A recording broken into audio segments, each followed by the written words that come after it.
बोलिए मां के हरिलाल की। सभी हाथ जोड़िए, व्यास जी को प्रणाम करिए। बोलिए बाके बिहारी लाल की जय हो। सदगुरु भगवान की जय हो।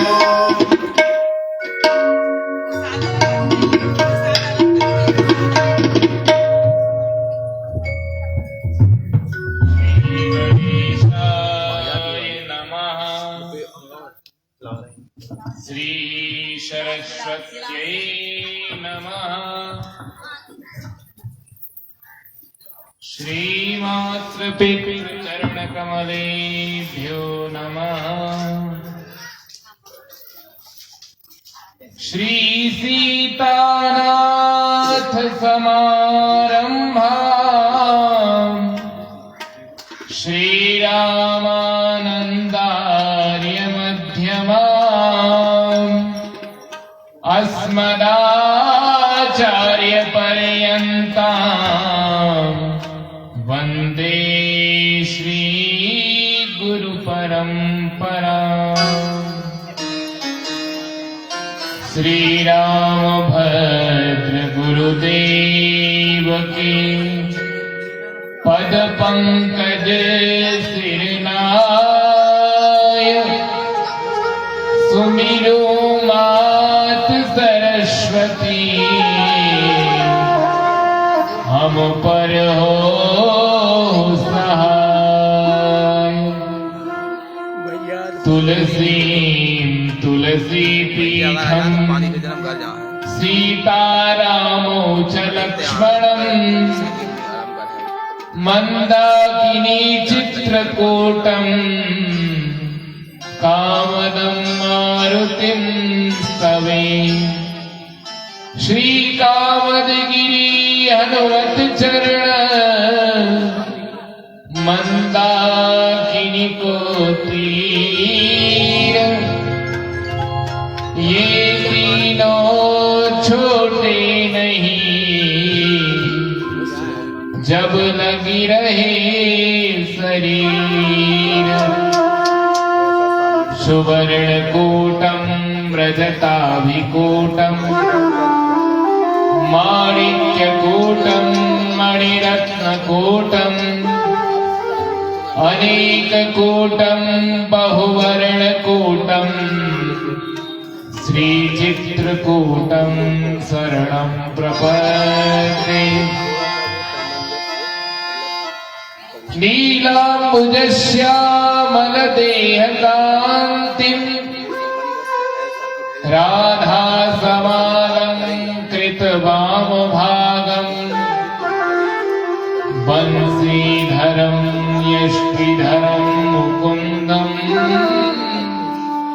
नमामि कृष्णं यदुवंशनाथम्। विश्वसर्ग विसर्गादि नवलक्षण लक्षितम् श्रीकृष्णाख्यं परं धाम जगद्धाम नमामि तत्। वन्दे राधापदाम्भोजम् ब्रह्मादिसुरवन्दितम्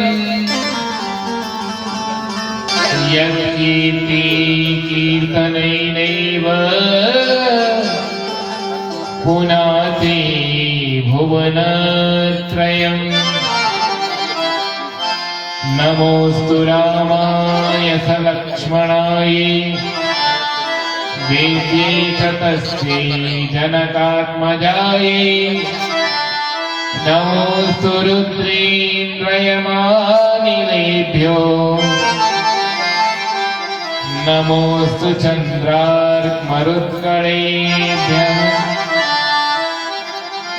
जय जय श्री राधारमण जय जय नवल किशोर जय गोपी चितचोर प्रभु जय जय माखन मन चोर, सब द्वारन को छोड़ के मैं आया तेरे द्वार।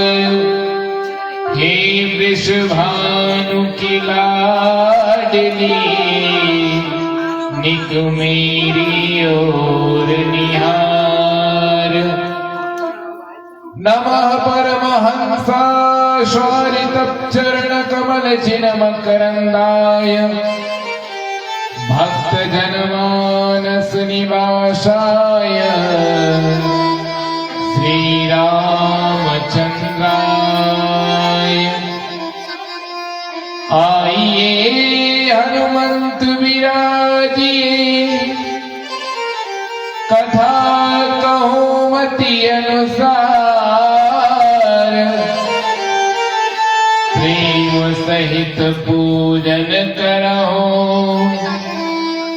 आवहु पवन कुमार। बागर था विवशं प्रक्तो, बागर था प्रतिपत्तये। जगतः पितरो वन्दे,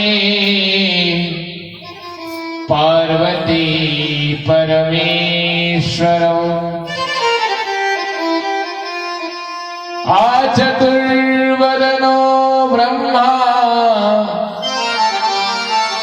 द्विबाहुर्परो हरिः। अभाललोचनः शम्भुर्,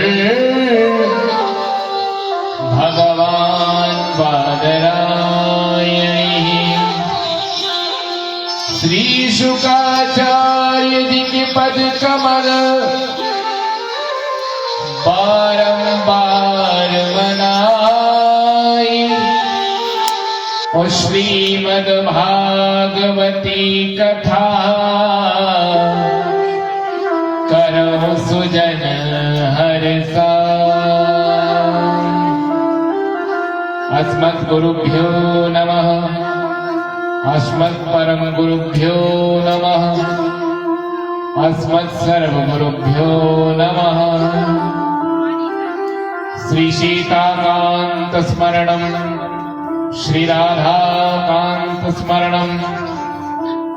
संत पूर्वाचार्य सहाया, संत पूर्वाचार्य सहाया, संत पूर्वाचार्य सहाया। बोलिए संत भगवान की जय। वृंदावन बिहारी लाल की जय। राधा माधव सरकार की जय। श्रीमद् भागवत महापुराण की जय। पूज्य सद्गुरुदेव श्री चित्रकूट तुलसी पीठाधीश्वर जी सरकार की जय। सिद्धेश्वर महादेव की जय। आइए हम सभी कथा सत्र में प्रवेश करें। उससे पूर्व कथा सुनने और सुनाने की योग्यता प्राप्त करने हेतु 2 बार भगवत नाम का संकीर्तन करके भगवान के परम पवित्र, जिनसे मां गंगा का प्राकट्य हुआ, उन चरणारविंदों का स्मरण करते हुए तत्पश्चात कथा के क्रम को लेकर कथा में प्रवेश करेंगे। बड़े भाव से सभी ताली की सेवा करते हुए गाएंगे। हरि ब्रज के नंद लाला, राधा जी की सावरिया। सब दुख दूर हुए जब तेरा नाम लिया। ब्रज के नंद लाला, राधा जी के सावरिया। सब दुख दूर हुए,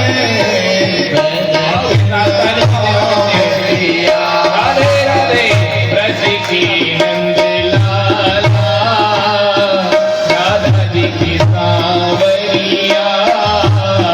सब दुख दूर हुए जब तेरा नाम लिया।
थी, पर भगवान को पुकारा मैया ने और विष का भरा प्याला भी अमृत बन गया। हृदय में आकर भगवान शंकर ने सारा विष पी लिया।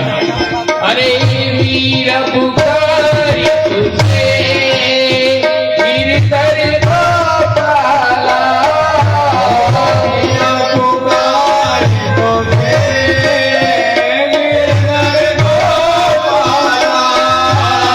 बन गया अमृत भी विष का भरा प्याला, बन गया अमृत भी विष का भरा प्याला। विष का भरा प्याला, इसका भरा प्याला, हाँ ब्रज के सावरिया, हीरा लाल के सावरिया, सबद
गुरुदेव श्री चित्रकूट तुलसी पीठाधीश्वर जी सरकार की जय हो। सिद्धेश्वर महादेव की जय। एक बार सभी भाव के साथ बोलेंगे नमो राघवाय। नमो राघवाय। परमाध्यक्ष सर्वेश्वरेश्वर पुराण पुरुषोत्तम भगवान श्री राधा माधव की यह वाङ्मयी प्रतिमूर्ति श्रीमद् भागवत महापुराण, जिसके श्रवणार्थ आज हम विश्राम दिवस में उपस्थित हुए हैं। देखिए, भगवान की कथा का विश्राम होता है, भगवान की कथा का अंत कभी नहीं होता, क्योंकि मानस में गोस्वामी जी कहते हैं, हरि हरि अनंत हरि कथा अनंता, हरि अनंत हरि कथा अनंता, हरि गुण ही बहु कीर्तन संता, कहानी सुनहि बहु कीर्तन संता, हरि अनंत हरि कथा अनंता, हरि गुण ही बहु कीर्तन संता,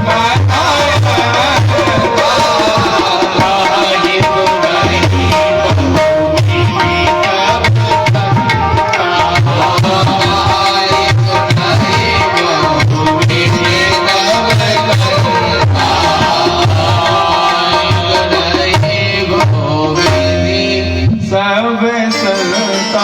तो भगवान की कथाएं तो अनंत हैं, उनका विश्राम होता है, अंत नहीं होता, क्योंकि भगवान की कथा का आज तक बड़े बड़े महर्षि भी अंत नहीं पा पाए। तो हम कलयुग में जन्मे मलिन जीव इसका अंत कैसे पा सकते हैं, इसकी था कैसे पा सकते हैं, ये तो अगाध समुद्र है। तो आज हम सभी इस पारमहंसी संहिता के श्रवणार्थ विश्राम दिवस में उपस्थित हुए हैं। सभी माताएं बहनें, भाइयों बहनों, बांधवों बांधवियों, बालकों बालिकाओं और सभी उपस्थित सज्जनगण, सभी गणमान्य नागरिकगण और हमारे यजमान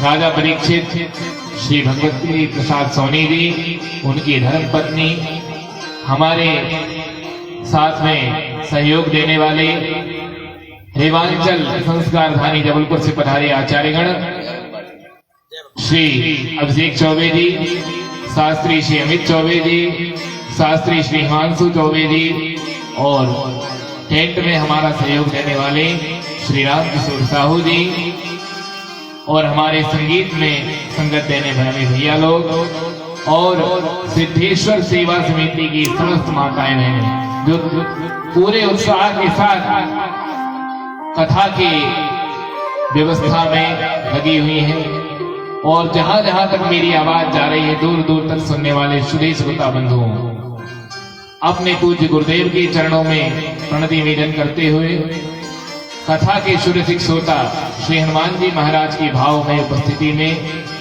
मां कात्यायनी को प्रणाम निवेदित करते हुए सिद्धेश्वर महादेव एवं गुरु रत्नेश्वर धाम को प्रणाम करते हुए द्वैपीठाधीश्वर शंकराचार्य स्वामी जी को प्रणाम करते हुए सभी के हृदय आकाश में विराजमान श्री राधा माधव श्री हनुमान जी महाराज की पावन मूर्ति को हम दोनों हाथ जोड़ करके प्रणाम करते हैं और अंत में यही कहेंगे कि सिया राम मैं सब जग जानी,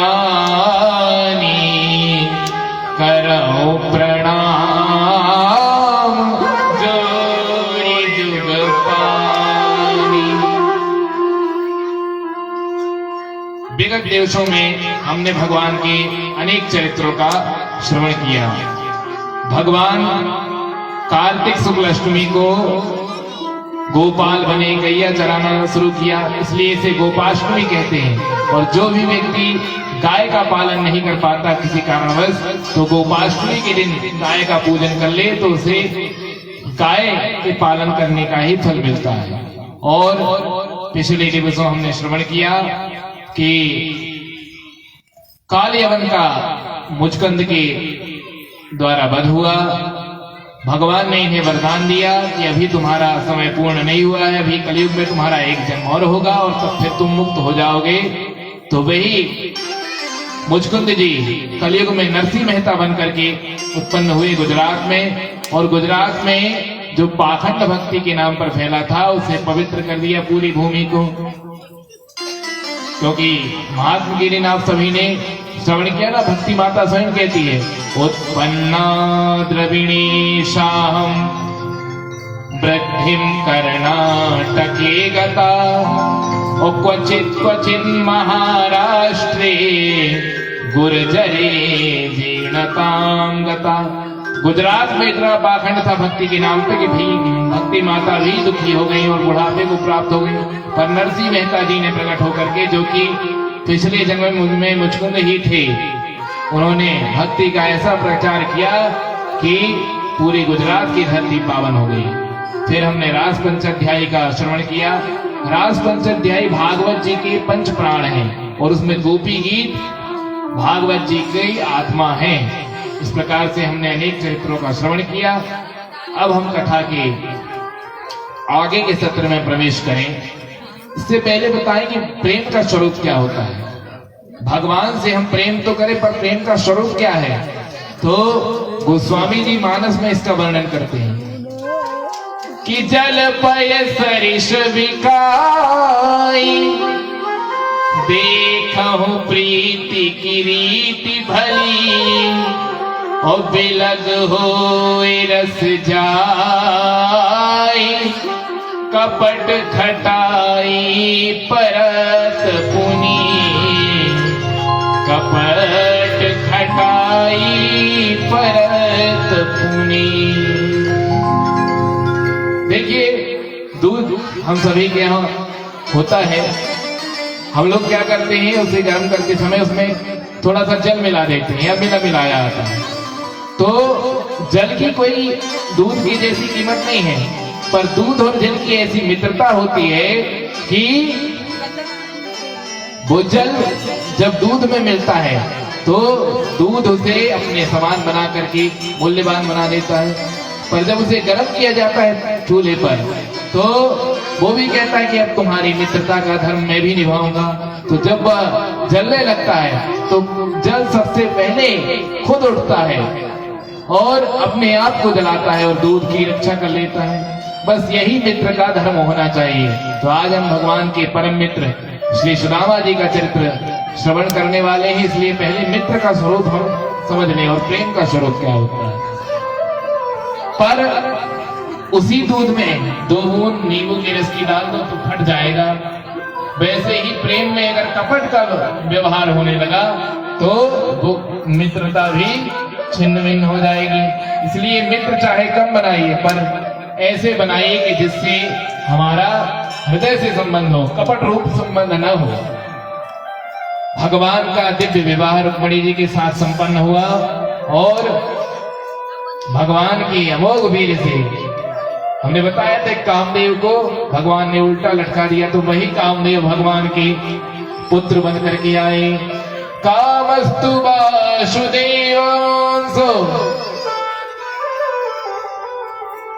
कामस्तु वासुदेवांसो, काम जो है भगवान का ही अंश है, पर कब है? जब वो भगवान के द्वारा नियमित हो, और जब वो स्वतंत्र हो जाए तो वह विनाश का कारण होता है। इसलिए काम भगवान का ही स्वरूप है। तो कामदेव का जन्म हुआ प्रद्युम्न के रूप में। ये प्रद्युम्न कौन है? कामदेव है। तो ये कामदेव भगवान के बेटे बनकर क्यों पैदा हुए? क्योंकि भगवान शंकर ने रति को वरदान दिया था, अरे जब जदुवंश कृष्ण अवतारा, जब यदुवंश कृष्ण अवतारा, होई हरण महामहि धारा,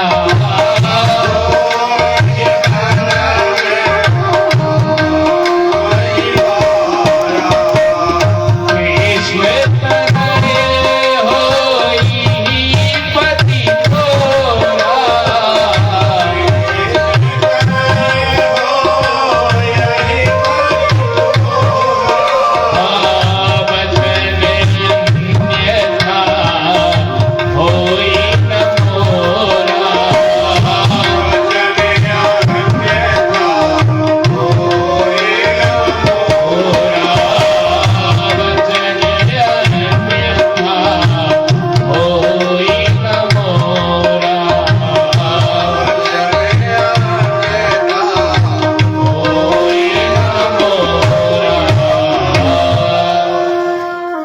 भगवान शंकर ने कामदेव को भस्म कर दिया था। वो रति रोती हुई आई थी कि मेरे पति का मुझसे पुनर्मिलन कब होगा।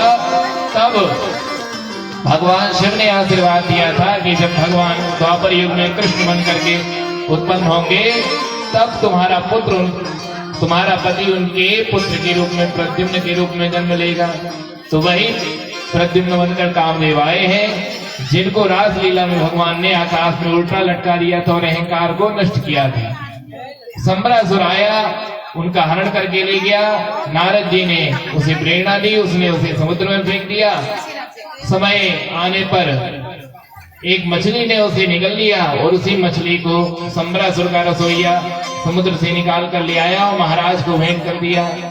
रसोइये ने जब उस मछली को काटा तो उसमें से मानव का बच्चा निकला। तो उस रसोइये ने खुश होकर उसे संबरासुर की दासी मायावती को दे दिया। वे मायावती कोई और नहीं, स्वयं रति ही थी, जो कामदेव की आह्लादनी शक्ति थी। उन्होंने उनका बड़ी प्रेम से पालन पोषण किया, पर जब वे जैसे ही युवा होने लगे तो उनका माता का भाव पत्नी के भाव में बदलने लगा। एक दिन प्रद्युम्न जी ने पूछा कि तुम पालन तो मेरा माता के समान करती हो, पर भाव तुम्हारी पत्नी के समान है, ऐसा क्यों? तो उन्होंने बताया, भगवान नारायण सुतः शंभरेण हतो प्रभो। हे प्रभो, आप भगवान नारायण के पुत्र हैं, जिनका हरण संबरासुर ने कर लिया था, और मैं आपकी पत्नी रति हूँ। दोनों में जान पहचान हुई, पुराना प्रेम याद आया और संबरासुर का प्रद्युम्न जी ने वध किया और रति से दिव्य विवाह किया। इस प्रकार से उनका विवाह हुआ। भगवान के अन्य विवाह और हुए। कैसे? एक सत्राजित नाम का श्रेष्ठ यदुवंशी था, वो भगवान सूर्य का परम मित्र था। तो सूर्य ने उन्हें स्यवंतक नाम की मणि दी। मणि की विशेषता यह थी कि वह नित्य 8 बार सोना प्रकट करती थी। अब एक दिन सभासदों ने कहा कि ये मणि राजा के पास होनी चाहिए, क्योंकि ये बहुमूल्य है, तुम इसे कृष्ण जी को उपहार में दे दो। उन्होंने कहा, ये मणि मैंने अपनी भक्ति से प्राप्त की है, मैं किसी को नहीं दूंगा। भगवान ने कहा, चलो ठीक है भाई। अब एक दिन हुआ क्या कि इनका जो छोटा भाई था प्रसेनजित, वह मणि को धारण करके जंगल में शिकार खेलने गया। शिकार खेलने गया तो शेर ने इसका वध कर दिया और उस मणि को ले लिया। वहीं से आ रहे थे जामवंत जी महाराज। जामवंत जी ये रामावतार वाले जामवंत जी हैं, जिन्होंने भगवान की युद्ध में बहुत बड़ी सहायता की। तो जामवंत जी ने सोचा, ये इसके शेर के मुख में चमकीला चमकीला क्या है, इसे तो मैं अपनी पुत्री के लिए ले जाऊंगा, उसको भेंट करूंगा अपनी पुत्री को उपहार के रूप में। तो उन्होंने क्या किया, उस सिंह को मार गिराया और उस मणि को लेकर भी गए और अपनी पुत्री को दे दिया। इधर जब बहुत दिन हो गए, प्रसेनजित लौटा नहीं, तो सत्राजित को शंका होने लगी कि कहीं मणि के चक्कर में कृष्ण ने ही मेरे भाई का वध तो नहीं करवा दिया। उसने अपनी पत्नी से कहा कि एक दिन कृष्ण मुझसे मेरी मणि मांग रहा था और मेरा भाई बहुत दिन हो गए शिकार खेलने जंगल गया है मणि को धारण करके, पर वापस नहीं हुए लौटा है। मुझे ऐसा लगता है कि कृष्ण ने ही उसका वध करके मणि को ले लिया है, पर अभी मुझे पूरा विश्वास नहीं है, मेरे पास कोई प्रमाण या सबूत नहीं है, इसलिए ये बात तुम किसी से मत कहना। अरे बोले स्वामी जी, बिल्कुल मैं किसी से नहीं कहूंगी, पर युधिष्ठिर जी का श्राप है कि महिला किसी बात को बहुत देर तक अपने पेट में नहीं रख सकती। अब उसने एक दिन अपनी सहेली से कह दिया, जब उसे सहन नहीं हुआ, कि बहन मेरे पति के पास जो मणि थी मेरे देवर जी धारण करके गए, पर बहुत दिन से लौटे नहीं, लगता कृष्ण ने उन्हें मरवा दिया और मणि स्वयं ले ली है। पर ये बात मेरे पति ने मुझसे बता दी है, पर तू किसी से मत कहना। बोले बहन, जैसे तूने मुझसे बताई है वैसे मैं भी छुपा कर रखूंगी। पर ईमेल और जीमेल कितने भी आज के जमाने में प्रभावी हो जाए, पर ईमेल से ज्यादा प्रभावी नहीं हो सकते। और ये बात पूरी द्वारिका में रातों रात फैल गई। सुखदेव जी कहते, करने करने जपन जना, ये बात कानों कान पूरी द्वारिका में फैल गई कि कृष्ण ने मणि चुराई है।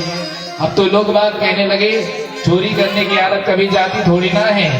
पहले माखन चुराता था, फिर वस्त्र चुराता था, अब मणि चुराने लगा। अब भगवान को बड़ा बुरा लगा कि एक तो मैंने न कुछ किया, न लिया, न दिया, और फालतू में इल्जाम लग गया। दोष मुझ पर आ गया मणि की चोरी का। ये दोष क्यों आया?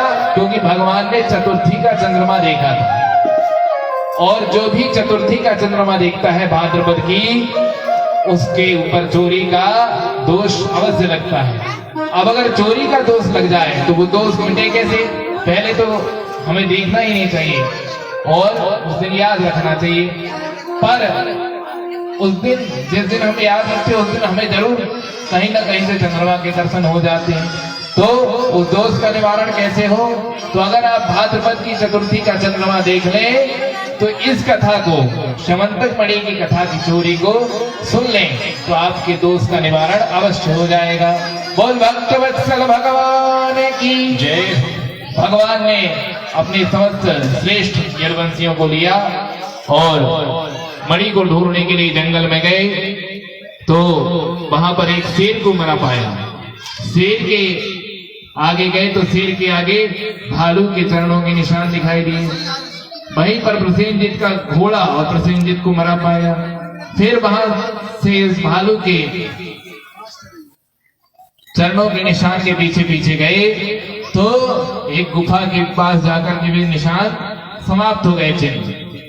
भगवान ने सोचा कि इसी गुफा के अंदर मणि को लेने वाला है, निवास करता है। ये गुफा वर्तमान में कहाँ है? संदीपनी आश्रम के पास एक कस्बा है, संदीपनी गुरुकुल के पास, गुजरात में। ये गुफा वहां पर है, जामवंत जी की गुफा। और इसी गुफा के नाम पर उस पूरे गांव का नाम है आज। बड़ी दिव्य गुफा है। कभी आप लोग जाए संदीपनी आश्रम तो अवश्य दर्शन करें। भगवान ने यदुवंशियों से कहा कि मैं 4 दिन तक अगर वापस ना आऊं तो तुम लोग लौटकर घर चले जाना। और भगवान प्रवेश किए। जामवंती जी उस मणि से खेल रहे थे। भगवान ने जो ही उस मणि को मांगा तो उन्होंने जोर से शोर मचाना शुरू कर दिया कि कोई मेरी मणि को चुराने आया है, पिताजी मेरी सहायता कीजिए। इतना सुन करके जामवंत जी आ गए। अब उस समय तो उन्होंने पहचाना नहीं, तो बोले तुम कौन हो, मेरी पुत्री के पास कैसे आ गए? दोनों में बात ही बात कर चली आई और दिव्य युद्ध प्रारंभ हो गया। और 27 दिन तक जामवंत जी से भगवान युद्ध करते रहे। 27वें दिन उठा करके ऐसी पटकनी दी, ये जामवंत जी की हड्डी हड्डी नस नस दुखने लगी और पहचान गए। क्या पहचान गए कि ये साक्षात मेरे प्रभु इष्ट देव श्री रामचंद्र जी हैं, क्योंकि मुझे रामचंद्र जी के अलावा कोई हरा ही नहीं सकता। अब भगवान ने ये लीला क्यों की? क्योंकि रामावतार में जब राम रावण युद्ध समाप्त हुआ तो भगवान ने सबसे पूछा कि सबकी सब इच्छाएं पूर्ण हो गई है तो ठीक है, नहीं तो कोई अगर रह गया हो तो वरदान मांग लो। तो किसी ने कहा हमें ये चाहिए, हमें वो चाहिए। किसी ने कहा भक्ति चाहिए। जामवंत जी से पूछा गया तो जामवंत जी बोले प्रभु पूरा युद्ध समाप्त हो गया पर मेरे समान कोई योद्धा मुझे नहीं मिला। बोले क्यों भाई? रावण जैसा परम भट्ट योद्धा, तुम करण मेघनाथ जैसे परम भट्ट योद्धा उस सेना में थे और तुम्हें कोई योद्धा नहीं मिला युद्ध करने के लिए। बोले बस एक ही था रावण, जिसका वध आपने कर दिया क्योंकि आपके हाथों से उसका वध निश्चित था, और तो कोई मेरे समान बलशाली नहीं था। बोले क्या चाहते हो? बोले प्रभु मेरा हाथ हो जा रहा है और मेरे हाथ की खुजली अभी तक ठीक नहीं हुई है, आप ही मुझसे युद्ध कर लीजिए तभी मेरे हाथ की खुजली ठीक होगी। भगवान ने कहा इस अवतार में तो हम मर्यादा पुरुषोत्तम बन करके आए हैं और फिर आप मेरे भक्त हैं तो मैं आपसे युद्ध करके भक्त भगवान की मर्यादा का उल्लंघन नहीं कर सकता। पर द्वापर युग में हम आपकी शिक्षा को पूरी करेंगे और आप खुजली अच्छे से मिटाएंगे। तो आज भगवान ने उसी वरदान को सत्य किया और जामवंत जी की पूरी खुजली मिटा दी और नस नस जामवंत जी की ढीली हो गई। पुर्जे पुर्जे उनके शरीर के दर्द रहने लगे जब उठा करके पटका और वे हाथ जोड़कर खड़े हो गए और प्रणाम करते हुए स्तुति करने लगे कि प्रभु मैं आपको पहचान गए, आप कौशल्यानंद वर्धन दशरथ नंदन श्री रामचंद्र जी ही हैं, आपको प्रणाम है। भगवान बोले पहचान गए? तो लाओ अब हम जिस काम से आए हैं वो काम कर लें। बोले प्रभु आपका पदार्पण किस हेतु से हुआ है? बोले आपकी पुत्री के हाथ में जो मणि है ना, उसकी चोरी हमारे ऊपर लगाई गई है, तो हमें वो वापस दे दो, जिससे हम अपना कलंक मिटाएं। बोले प्रभु शास्त्र का नियम है। क्या नियम है? शास्त्र का नियम है कि पुत्री के हाथ में जो भी चीज दे दी जाती है, पिता फिर उसे कभी वापस नहीं लेता। भगवान बोले अब हम आए तो मणि को ही लेने के लिए हैं, और मणि तो हम लेकर के जाएंगे, कोई उपाय? बोले हाँ प्रभु है, आप मेरी बेटी से विवाह कर लीजिए, दहेज में मैं आपको मणि दे देता हूँ। बोले ठीक है, जैसी जिसकी श्रद्धा में सब स्वीकार। क्योंकि द्वापर युग में तो भगवान ने शादियों का, विवाहों का धरा भंडारा किया, जितने आ जाओ सब स्वीकार। तो दिव्य जामवंत जी के साथ भगवान का दूसरा विवाह संपन्न हुआ। जामवंत जी ने दहेज में वह मणि प्रदान कर दी। भगवान लेकर के आए और सत्यराजित से बोले ले भैया, और सबके सामने दरबार में उन्हें मणि दी, जिसकी उन्हें चोरी लगी थी। अब देखिए समाज की हवा और दिशा को बदलने में देर नहीं लगता।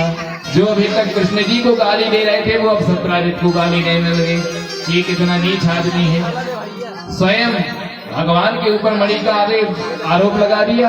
अरे ऐसी हजारों लाखों भगवान के पास मणियां हैं, और उसने सोचा कि मेरी बदनामी हो गई, समाज में बेइज्जती होने लगी, मेरा अपमान हो रहा है, लोग मुझे गालियां दे रहे हैं, मुझ पर थूक रहे हैं मेरे मुंह में। अब इसका उपाय क्या है? भगवान से जाकर निवेदन किया, भगवान आप मेरी इज्जत को बचा लीजिए, मान को रख लीजिए, सब मुझे गालियां दे रहे हैं। भगवान बोले जो जैसी करनी वैसा फल, आज नहीं तो निश्चय कर, अब तो तुमने किया उसे तो भोगना पड़ेगा। बोले फिर कोई उपाय? बोले कोई उपाय नहीं। बोले प्रभु मेरे पास उपाय है। क्या उपाय है? बोले मेरी एक सत्यभामा नाम की पुत्री है, उससे आप विवाह कर लीजिए और इस मणि को आप दहेज में ले लीजिए। तो जब मैं आपका संबंधी बन जाऊंगा, आपका ससुर बन जाऊंगा, तो फिर किस माई के लाल की हिम्मत है मुझे गाली दे? बोले ठीक है। और भगवान का तीसरा विवाह माता सत्यभामा के साथ संबंध हुआ। सत्यराजित ने मणि देनी चाहिए। भगवान ने कहा जिसके कारण मुझे कलंक लगा है वो मुझे कभी नहीं लूंगा। एक काम करो, इसे तुम ही मेरी धरोहर समझ के रखो, और जितना भी सोना आता है मेरे राज्य को उसमें रोज जमा करो। सत्यराजित ने हाँ में सिर हिलाया, और दिव्य माता सत्यभामा के साथ भगवान का विवाह संपन्न हुआ। ये तीसरा विवाह। चौथा विवाह विंद अरविंद की बहन मित्र वृंदा के साथ संपन्न हुआ। ये दुर्योधन के साथ विवाह करवाना चाहते थे, पर मित्र वृंदा ने भगवान को वरण कर लिया। पांचवा विवाह एक दिन भगवान अर्जुन के साथ इंद्रप्रस्थ घूमने गए, तो यमुना किनारे एक कन्या तपस्या कर रही थी। अर्जुन ने पूछा देवी जी आप किस हेतु से तपस्या कर रही है? तो बोली अहम देवस्य सवितुः दुहिता पतिमिच्छति विष्णुं वरेण्यं वरदं तपः साक्षात् श्रियपतिः। क्या मैं भगवान को पाने के लिए तपस्या कर रही हूँ पति रूप में? मेरा नाम कालिंदी है, मैं सूर्य पुत्री हूँ। अर्जुन बोले भगवान आपको फिर मिठाई खाने का अवसर आ गया, बधाई हो। बोले क्या हुआ? बोले आपकी लॉटरी लग गई, आपका चौथा विवाह भी फिक्स हो गया। क्यों? बोले ये देवी जी भी आपसे विवाह करने के लिए बैठी हैं। बोले ठीक है।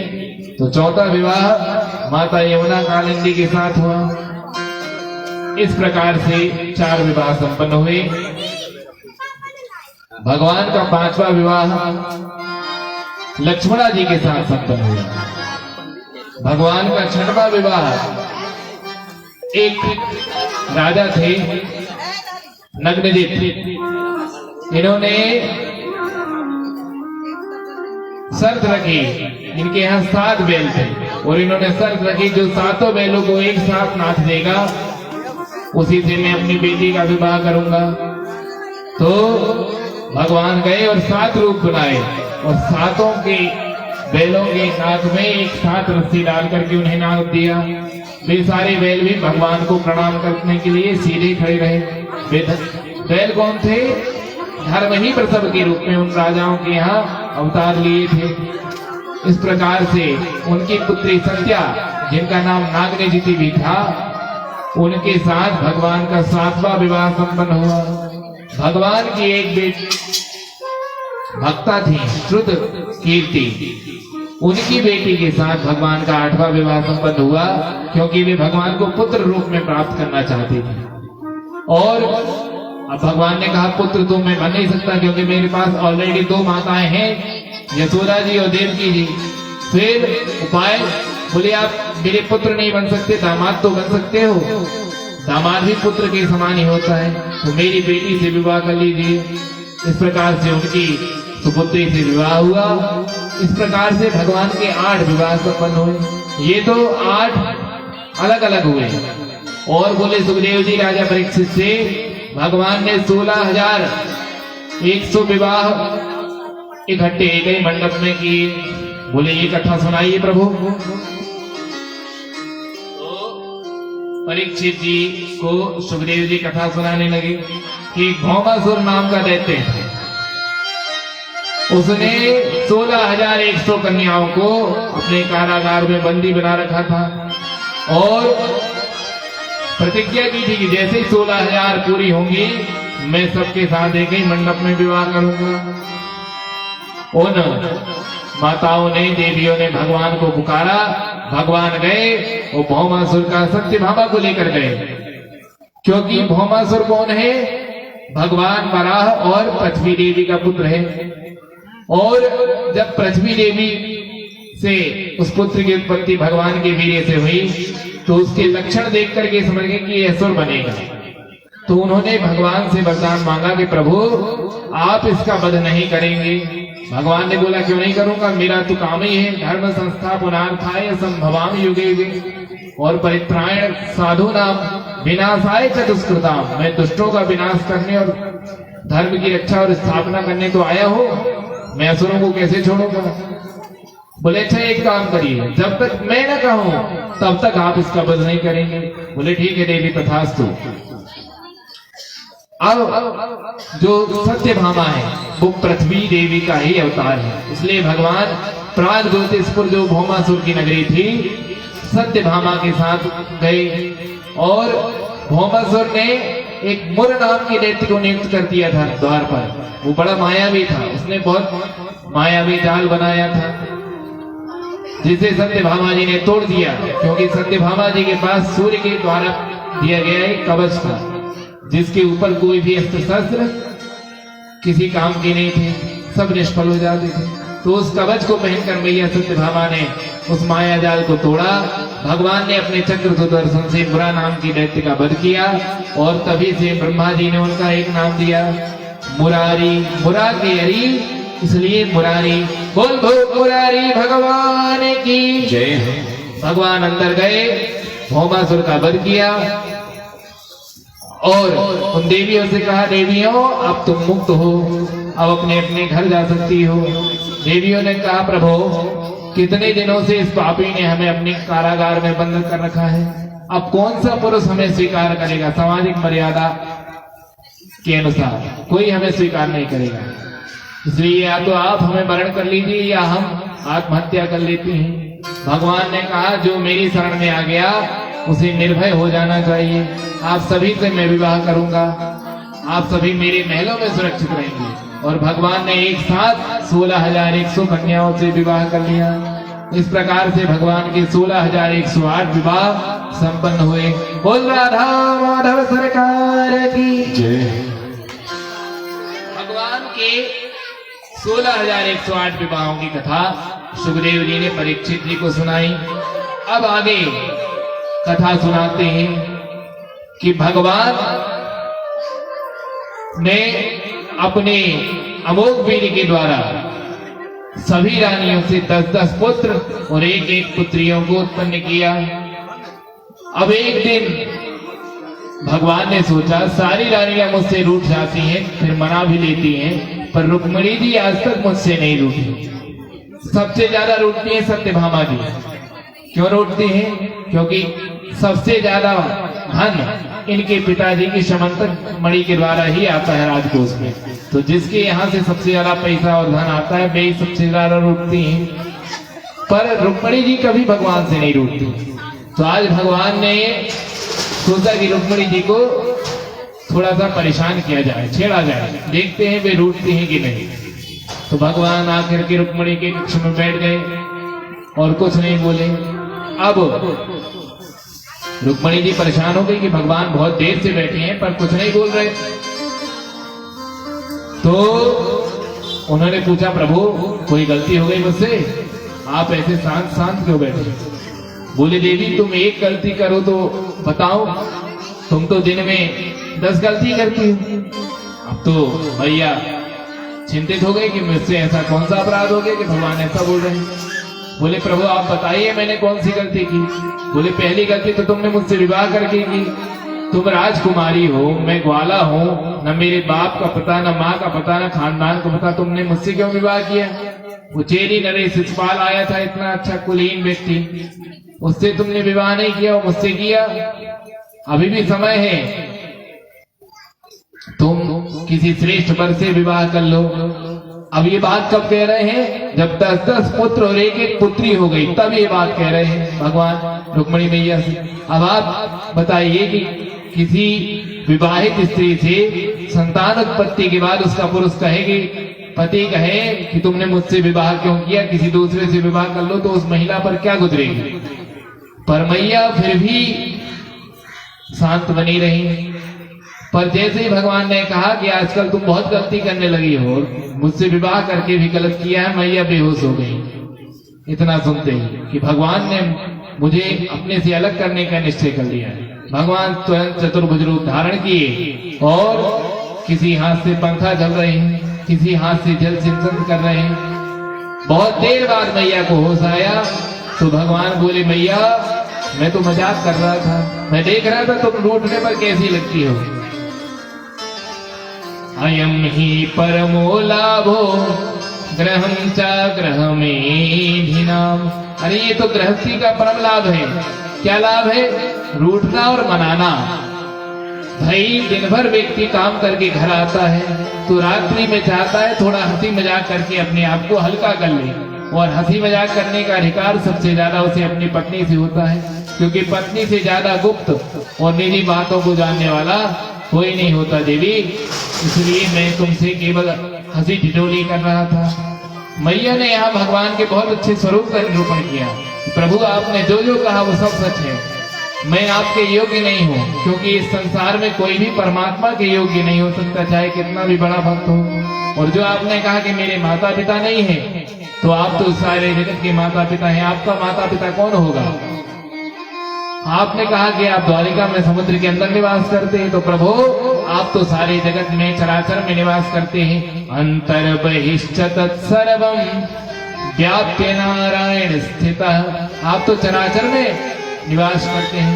इस प्रकार से भगवान ने रुक्मणी मैया के साथ हास परिहास किया। रुक्मणी मैया का जो भाई था रुक्मी, उनकी पुत्री के साथ भगवान के पुत्र प्रद्युम्न के पुत्र अनिरुद्ध का विवाह हुआ। अनिरुद्ध का एक और विवाह हुआ। हरे श्री कृष्ण गोविंद हरे मुरारी, हे नाथ नारायण वासुदेव। श्री कृष्ण गोविंद हरे मुरारी, हे नाथ नारायण वासुदेव।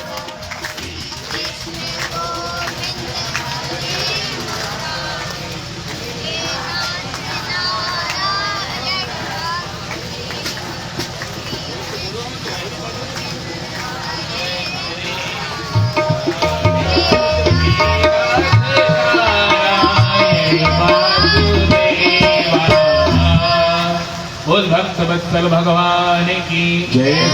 बाणासुर की एक पुत्री थी उषा, उसके पुत्र का नाम था शौणिकपुर। बाणासुर भगवान का परम भक्त था, भगवान उसे पुत्र के समान मानते थे। एक दिन उसने स्वप्न में अनिरुद्ध का दर्शन कर लिया और उसकी एक सहेली थी, बाणासुर का जो सेनापति था कुमांड, उसकी पुत्री थी चित्रलेखा, वो परम मायाविनी थी। उसने जब स्वप्न देखा तो उसने अनेक राजाओं के चित्र बनाए चित्रलेखा ने, और स्वर्ग से लेकर पाताल लोक तक के देवताओं के चित्र बनाए, उसने सबको मना कर दिया। अंत में यदुवंश के राजाओं के चित्र बनाए, और जैसे ही श्री कृष्ण के पुत्र प्रद्युम्न के पुत्र अनिरुद्ध के चित्र को उसने बनाया, उसने कहा बस यही मेरी प्रियतम है जो मुझे स्वप्न में मिली थी। वो अपनी माया से गई और प्रद्युम्न का हरण करके ले आई। अब जब प्रद्युम्न के पुत्र अनिरुद्ध का हरण करके ले आई तो उसके कक्ष से बहुत दिन तक गुप्त रहे अनिरुद्ध जी, उसके कक्ष में छुपे रहे। पर जब पुरुष के हंसने की आवाज आई तो सैनिकों ने बाणासुर को खबर की कि महाराज आपकी पुत्री लगता है कलंकित हो गई, उसके कक्ष से किसी पुरुष के हंसने की आवाज आ रही है। बाणासुर गया, देखा अनिरुद्ध जी चौकर खेल रहे हैं, उसने जाकर के उनको बंदी बना लिया। नारद जी ने खबर की कि प्रभु आप अपने परिवार के लिए एक अटेंडेंस रजिस्टर रखा कीजिए। बोले क्यों नारद जी? बोले 56 करोड़ यदुवंशी हैं तो पूरे हैं कि नहीं हैं, तो सबकी अटेंडेंस शाम को ले लिया करिए, दिन में तो सारे काम समाप्त हो जाए। बोले क्यों, कोई कम है क्या? बोले आपका पोता अनिरुद्ध, उसका बाणासुर ने बंदी बना लिया है। अब भगवान गए, पूरी सेना के साथ चढ़ाई की। इसे सहस्त्र भुजाओं का वरदान था। भगवान शंकर ने इसे 1000 भुजाएं दी थी। एक दिन भगवान शंकर की तपस्या करके बोला प्रभु मेरी ये 1000 भुजाएं ही भार रूप में, कोई लड़ने वाला ही नहीं मिलता। भगवान शिव ने कहा मूर्ख, मुझसे ही भुजाएं प्राप्त करके मुझे ही मेरे बाहुबल को ललकारता है। वो बोला भगवान आप ही युद्ध कर लीजिए। बोले तू मेरा भक्त है, मैं तुझसे युद्ध नहीं कर सकता, पर बहुत जल्द तुझसे युद्ध करने वाला आएगा। उन्होंने एक ध्वजा दे दी, इसे तू अपने राजमहल के ऊपर लगा दे, और जिस दिन ये ध्वजा कट जाएगी उस दिन समझ लेना तेरी खुजली बिठाने वाला आ गया। तो भगवान आए, उस ध्वजा को काट दिए, और बाणासुर और श्री कृष्ण का दिव्य युद्ध हुआ है। बाणासुर ने अपनी रक्षा के लिए महादेव को पुकारा है। तो यहाँ भगवान शंकर और भगवान श्री कृष्ण का महाप्रलयकारी युद्ध हुआ है। उन्होंने माहेश्वर जल छोड़ा शंकर जी ने, तो भगवान श्री कृष्ण ने वैष्णव ज्वर छोड़ दिया, और वैष्णव ज्वर ने माहेश्वर जल को समाप्त कर दिया। भगवान शिव ने जम्भरास्त्र चला दिया, जिससे भगवान श्री कृष्ण ने जम्भरास्त्र चला दिया, जिससे भगवान शंकर को जमाई आ गई, और वे बाणासुर की सेना से युद्ध करना छोड़ करके जाकर के सो गए। यहाँ पर इस अध्याय में ज्वर स्तुति है। जो भी इस ज्वर स्तुति का पाठ करता है उसके घर में किसी को भी भयंकर बुखार नहीं आता, इसलिए ज्वर स्तुति का पाठ करना चाहिए। या किसी को भयंकर बुखार से पीड़ित हो तो इस कथा का निरंतर श्रवण करना चाहिए, तो उसका बुखार ठीक हो जाएगा। अब भगवान शंकर जब सो गए तो श्री कृष्ण ने बाणासुर की 4 भुजाओं को छोड़ करके उसकी 1000 भुजाओं काट दिया, सिर्फ 4 शेष छोड़ी। क्यों शेष छोड़ी? बोले जैसा मैं हूँ वैसा तू बन जा, मैं भी चतुर्भुज तू भी चतुर्भुज। बाणासुर का वध नहीं किए। क्यों? क्योंकि ये बलि के वंशज हैं, प्रहलाद जी के वंशज। हरे श्री कृष्ण गोविंद हरे हे नाथ नारायण बोल भक्त वत्सल भगवान की जय। भगवान ने उसका वध नहीं किया क्योंकि ये प्रहलाद जी के वंश में, और प्रहलाद जी को वचन दिया था कि आज के बाद तेरे वंश में मैं किसी का वध नहीं करूंगा। बाणासुर को अपनी भक्ति का वरदान दिया, उसके पुत्री से अपने पोते अनिरुद्ध का विवाह करवाया उषा से, और बहू को लेकर घर आ गए। इस प्रकार से भगवान ने दिव्य चरित्र किए। अब आगे भगवान की दिनचर्या का वर्णन है। भगवान सुबह उठते हैं ब्रह्म मुहूर्त में और अपने स्वरूप का ध्यान करते हैं, स्नान आदि से निवृत्त होकर भगवान शिव का पूजन करते हैं और अपने बच्चों को नित्य शिक्षा देते रहते हैं। एक दिन नारद जी ने सोचा कि जाकर देखें भगवान 16,108 रानियों के साथ मैनेज कैसे करते हैं, क्योंकि एक आदमी एक पत्नी को नहीं संभाल पाता और भगवान तो 16,108 को संभाल रहे हैं। तो नारद जी आए और पहले भवन में गए रुक्मणी जी के, देखा कि भगवान व्यायाम कर रहे थे। नारद जी आए, नारद जी को प्रणाम किए, चरण धुले, बोले प्रभु कुछ ग्रहण कर लीजिए, 2 लड्डू खिलाए। फिर नारद जी सत्यभामा के भवन में गए तो भगवान बच्चों को पढ़ा रहे थे। फिर उन्हें प्रणाम किए, जल से चरणों का पाद प्रक्षालन करवाए, 2 लड्डू खिलाए।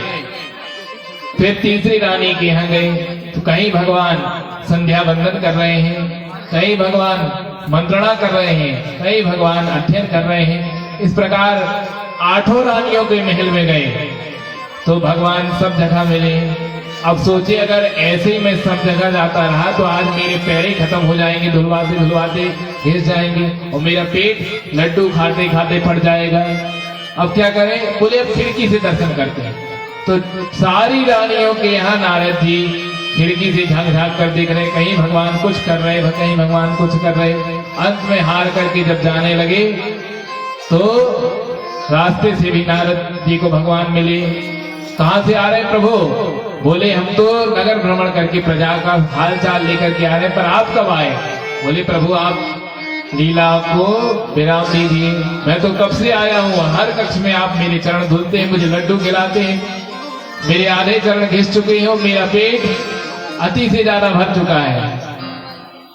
नारद जी से भगवान बोले बेटा तुम्हारी 4 खोपड़ी वाला बाप ब्रह्मा मेरी लीला को नहीं समझ पाया तो तू मेरी लीला को क्या ही समझ सकता है, इसलिए मेरी लीला को मत समझो। मैं समस्त चराचर प्राणियों में विराजमान हूँ, अब आप अपने धाम को जाओ। इस प्रकार से नारद जी के संशय को भी भगवान ने मिटाया। अब एक दिन भगवान बच्चों को लेकर उद्यान में गए और बोला बच्चों तुम खेलो, अब मैं थोड़ी देर उद्यान में विश्राम करूंगा। भगवान विश्राम करने लगे, बच्चे गेंद से खेलने लगे, उनकी गेंद चली गई कुएं में और बच्चों ने कुएं में झांक कर देखा तो गेंद तो बहुत नीचे चली गई, पर उस कुएं में एक गिरगिट पड़ा था। भगवान को बुलाया, पिताजी आइए, ये गिरगिट पड़ा है और हमारी गेंद इस कुएं में चली गई है। जैसे ही भगवान गए और उस गिरगिट को स्पर्श किया, वो अपना गिरगिट माला स्वरूप छोड़ करके दिव्य पुरुष बन करके प्रकट हो गया। भगवान को प्रणाम किया। भगवान ने बोला भैया तू कौन है? तो वो बोल उठा रघु नाम नरेंद्रो हम इक्ष्वाकु तनय प्रभो दानिश्चाख्याय मानेसो यदि ते कर्णमस्पृशम् यदि ते कर्णमस्पृशम्।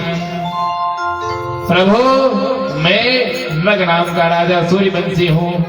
आपने जब दानियों की लिस्ट देखी होगी तो मेरा नाम सबसे ऊपर देखा होगा। पृथ्वी के धूल कण गिने नहीं जा सकते, वैसे मैंने इतनी गायों का दान किया है कि गिना नहीं जा सकता। बोले फिर भैया तू गिरगिट क्यों बना? बूढ़ी ढेरी गैयों को दान किया होगा, बूढ़ी गैयों का। बोले नहीं, सब युवा गायों का दान किया है। फिर बोले जो दूध देना छोड़ चुकी होंगी उनका दान किया होगा। बोले नहीं, पयस्विनी दूध देने वाली गायों का दान किया है। और तो और हेम श्रृंगी, उनके सींगों को सोने से मढ़वाया, उनके खुर को चांदी से मढ़वाया, उनमें सुंदर आसन बिछाया और उन्हें सजा धजा कर दान करता था ब्राह्मणों को। फिर बोले भैया तेरा पैसा 2 नंबर का होगा। नहीं, बोले मेरा धन भी न्यायार्जित था। तो फिर बोले सब कुछ जब सही था तो तू गिरगिट कैसे बन गया? बोले एक गलती हो गई। एक दिन एक ब्राह्मण मुझसे गाय दान लेकर के गए और रास्ते में वही गाय जब वे अपने घर से ले गए तो छूट करके मेरे गौशाला में फिर से आ गई और उसी गाय का दान मैंने किसी दूसरे ब्राह्मण को कर दिया।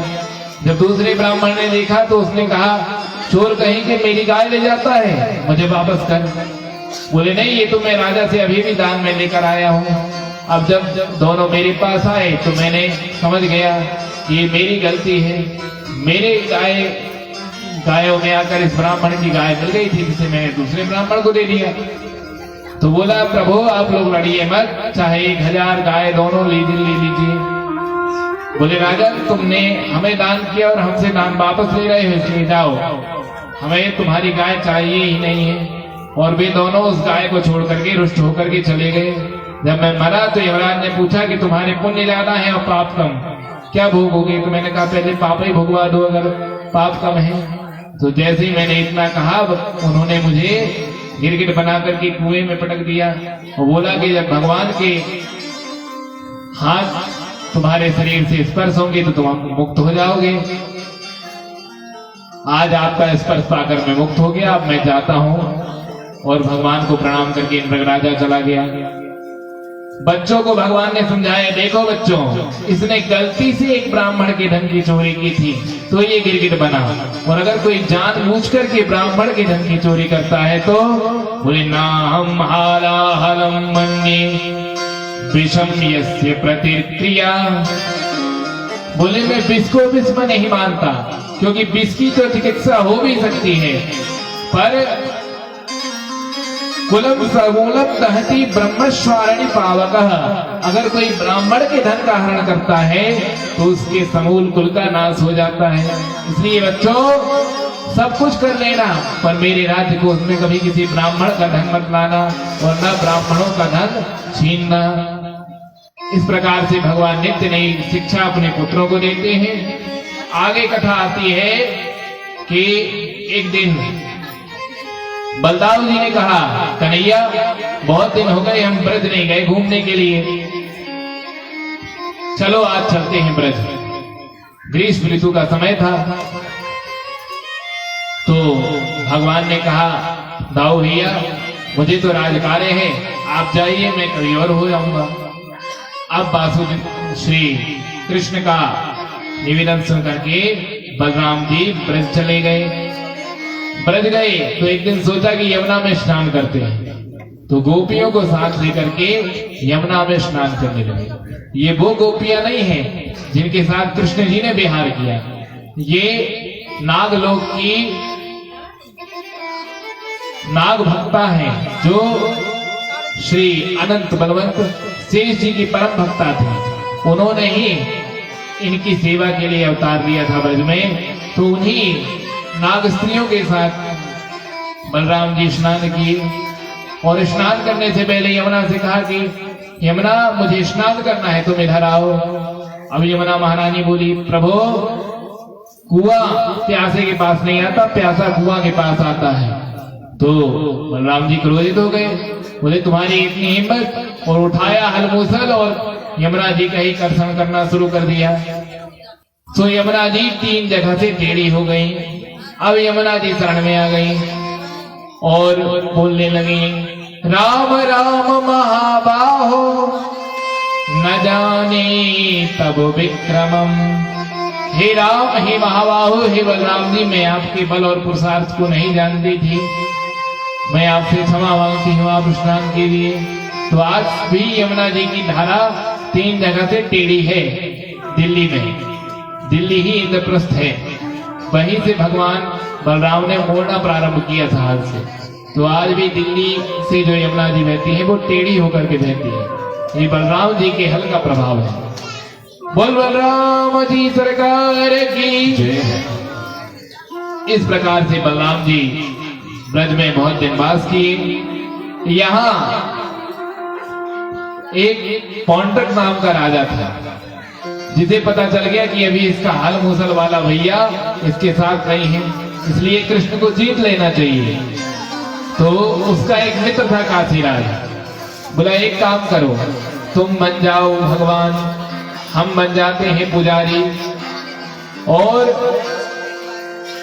सब कुछ नकली बना लेंगे और खूब पाखंड फैलाएंगे, और जब जनता आकर्षित हो जाएगी तो जो चढ़ोतरी आएगी उसे आधा आधा कर लेंगे, 50-50।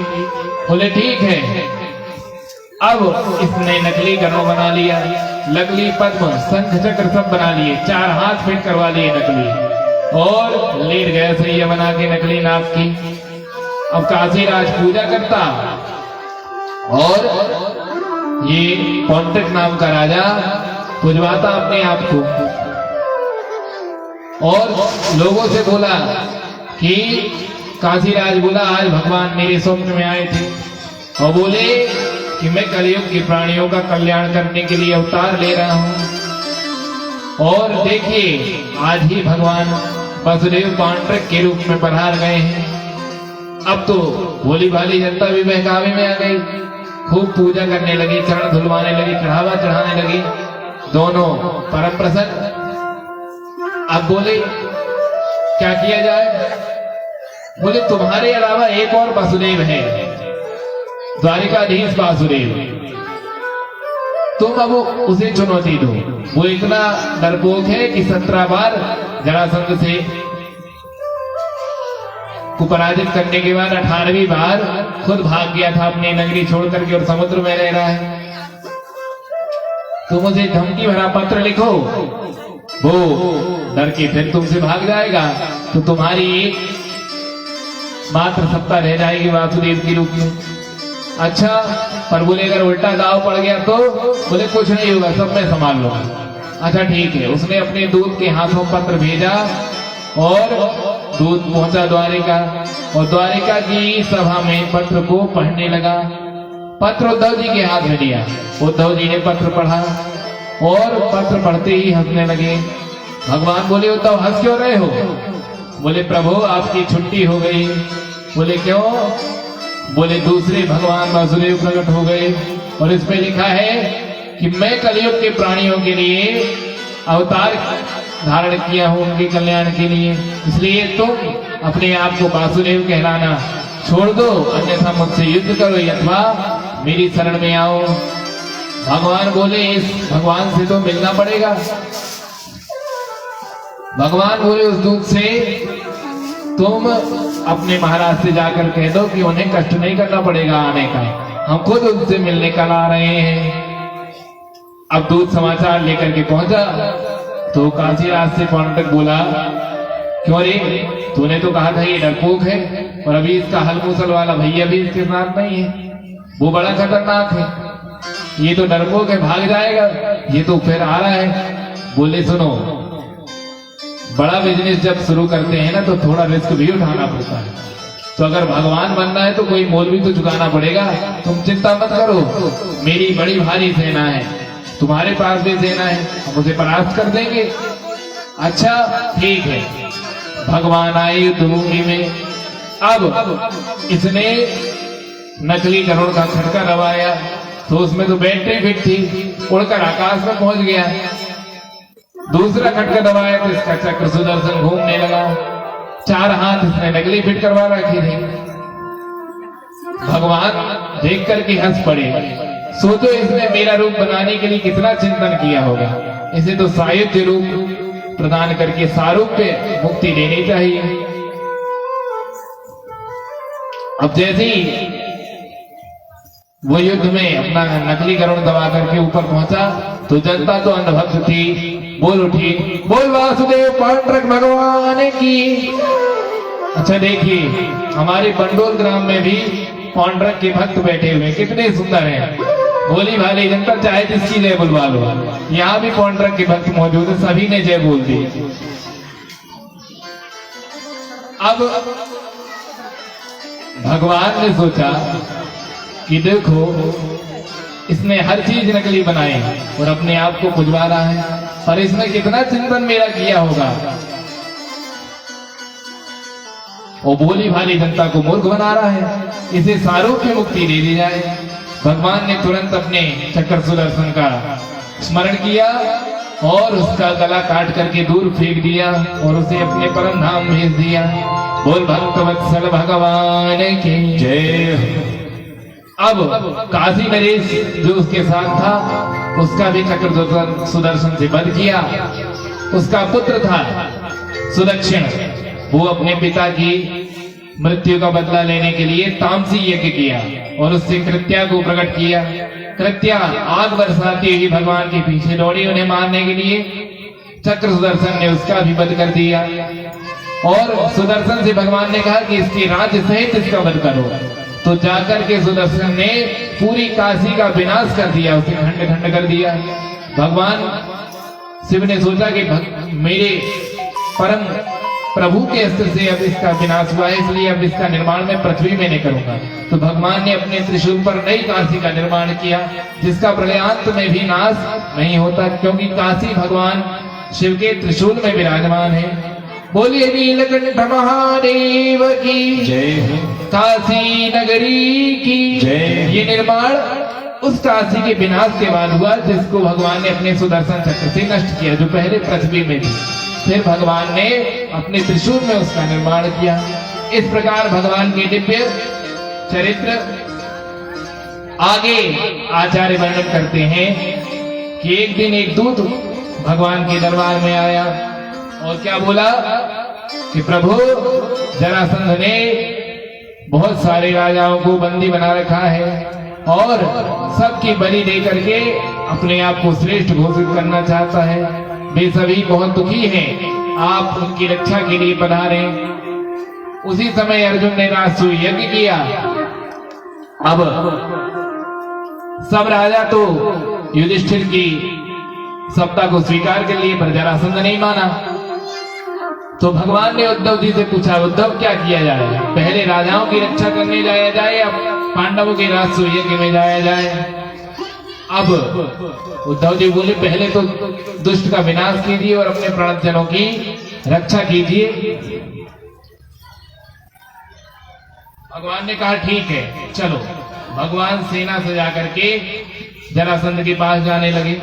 उद्धव जी ने रोका, प्रभु रुक जाइए, जरासंध को सेना के बल पर नहीं जीता जा सकता, उसे तो कोई मल्ल युद्ध में ही परास्त कर सकता है। तो भगवान ने क्या किया, ब्राह्मण का वेश बनाया और अपने साथ अर्जुन को और भीम को भी ले लिया। तीनों ब्राह्मण के वेश में पहुंच गए और बहुत बड़ा भक्त था ब्राह्मणों का, क्योंकि 18वीं बार ब्राह्मणों की कृपा से जरासंध जीता था। तो रोज ब्राह्मणों को दान देता। अब ब्राह्मणों को दान देता तो भगवान भी उसके यहाँ पीछे के द्वार से पहुंच गए, क्योंकि नियम है शत्रु के यहाँ पीछे के द्वार से जाना चाहिए। तो भगवान पीछे के द्वार से पहुंच गए और ब्राह्मणों की लाइन में, याचकों की लाइन में सबसे पीछे लग गए। अब जब उनका नंबर आया तो भगवान बोले, युद्धम देहि राजेंद्र नान्न में कांक्षिणः। हे राजेंद्र, हम युद्ध की भिक्षा लेने आए हैं, हम अन्य किसी धन की इच्छा से नहीं आए हैं। वो बोला, ब्राह्मण और युद्ध, ब्राह्मण का युद्ध से क्या काम, या तो आप कुछ और चीज मांगिए या अपना असली परिचय दीजिए। तो भगवान ने अपना असली परिचय देना प्रारंभ किया। असो भक्तोधर भ्राता पार्थस्य सजीवितः अनयोर्मातुलेयं मां कृष्णं जानीहि ते रिपो। राजन, ये जो मोटा मोटा दिख रहा है ना, ये पांडु पुत्र भीम है। ये जो पतला पतला है, ये उनका भाई अर्जुन है, अनुज भ्राता। और मैं, बोले तुम कौन हो? बोले मैं इनके मामा का लड़का, तुम्हारा पुराना शत्रु कृष्ण हो। वो बोल उठा, अरे भगोड़े, तुझे तो मैंने हरा दिया था, तू भाग गया था और ब्राह्मणों की कृपा से हराया था और ब्राह्मण बन के आ गया। भगवान भी सोचे मन में, बताओ 17 बार इसको मैंने परास्त किया, वो इसको याद नहीं। एक बार ब्राह्मणों की इज्जत रखने के लिए, उनके मंत्र और उनकी प्राण रक्षा के लिए मैं क्या भाग गया, उसी को गाता रहता है। अच्छा, बोले ठीक है, हम युद्ध करना चाहते हैं, बताओ अब तीनों में से किसी को चुन लो। बोले तू तो भगौड़ा है एक नंबर का, तू क्या युद्ध करेगा मुझसे? और ये अर्जुन 1.5 हड्डी का, इसको तो एक चांटा मारूंगा इतने में मर जाएगा। हाँ, भीमस्तुल्य बलो मम, ये भीमसेन मोटा ताजा है, इसको मैं युद्ध के लिए चुनता। अब भीमसेन को अहंकार आ गया कि बताओ, गांडीवधारी अर्जुन जो मेरा छोटा भाई है बलशाली, उसको भी फेल कर दिया, और स्वयं भगवान जिनने कंस का वध किया उसको भी फेल कर दिया, जबकि कंस इसका दामाद था जरासंध का, वो कितना बली था। तो कंस मर्दन भगवान को भी फेल कर दिया और गांडीवधारी अर्जुन को भी फेल कर दिया, और मुझे चुना, मतलब मुझ में कोई बात तो होगी। भगवान समझ गए इनके मन में अहंकार आ गया। मन ही मन बोले कि इससे युद्ध करो, तब पता चलेगा। हड्डी पसली और नस नस दुखने लग जाए तो मेरा नाम कृष्ण नहीं। अब दिन में जरासंध युद्ध करता और रात में खातिरदारी करता, दिन में हड्डी हड्डी तोड़ देता और रात में खूब घी लगा करके रोटियां खिलाता, पकवान खिलाता, मिठाई खिलाता। अब बहुत दिनों तक युद्ध करता रहा जरासंध, पर दोनों युद्ध करते, दोनों बली थे, कोई नहीं जीतता। पर भीमसेन का मन चीड़ पड़ने लगा। एक दिन रात में आए और भगवान से दोनों हाथ जोड़ करके बोले, प्रभु अब तो हमें यहाँ से भाग जाना चाहिए। भगवान बोले, सो जाओ, भागने की बातें मत करो, सुबह फिर युद्ध करना है, थकावट उठाओ। बोले, प्रभु आप युद्ध की बात कर रहे हैं, आज तक मैं इसके बल की था नहीं पा पाया कि इसके अंदर बल कितना है। मेरी हड्डी पसली टूट गई, जहां करवट लेता हूं वहीं से दर्द की महसूस होता है मुझे। जिस करवट सोता हूँ उसी अंग से मुझे दर्द महसूस होता है। मैं सो तो पा नहीं रहा, सोने की बात तो क्या, लेटता हूँ तो मेरी पीठ दर्द करती है, इतने घूसे इसने मेरी पीठ में मारे। और आप बढ़िया मजे से खड़े मेरी पिटाई देखते रहते हैं, मजा लेते रहते हैं। बोले, आपको अपने बल का अहंकार है, आप मेरी तरफ देखते ही नहीं, तो मैं आप पर कृपा क्या करूं। बोले, कल मैं आपको उपाय बताऊंगा, आप मेरी तरफ देखिएगा जरूर। ठीक है। भगवान सुबह उठे और मंजन मुखारी करते ही पहुंच गए दातून लेकर। बोले, प्रभु मंजन तो कर आते, ऐसे ही मंजन लेके